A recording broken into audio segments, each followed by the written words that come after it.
Hello, so today I'm doing bath oils using essential oils, mainly because I'm soon going to be bathless because I'm having my bathroom renovated as I'm having my slightly disabled mother moving in with me and she can't manage the bath, so I'm not going to have a bath anymore.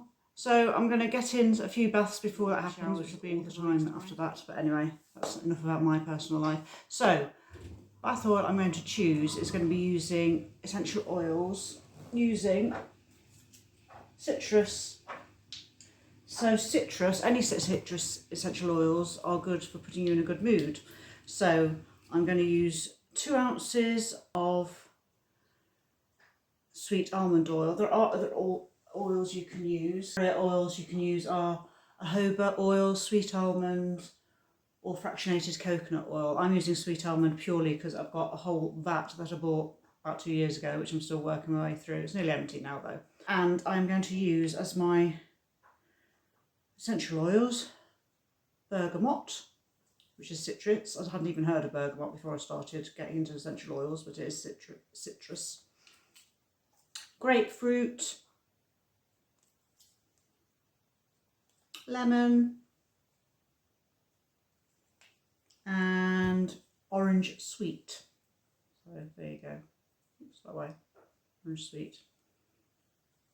So those are the 4 essential oils I'm using, and you just need an English quarter cup, 2 ounces of oils.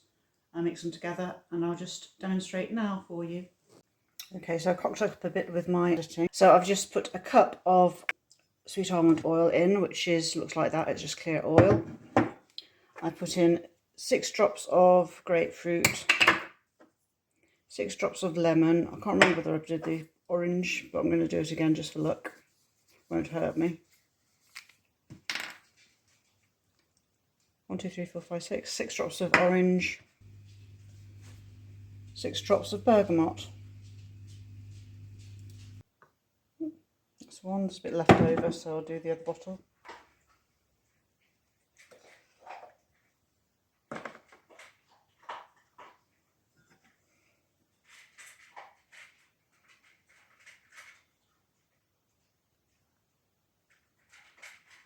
That's about 1 2/3 of these size bottles as it's done. So that's it for me today. I hope you found that video useful and see you next time. Bye. I'm Anne-Marie Pearman. Bye.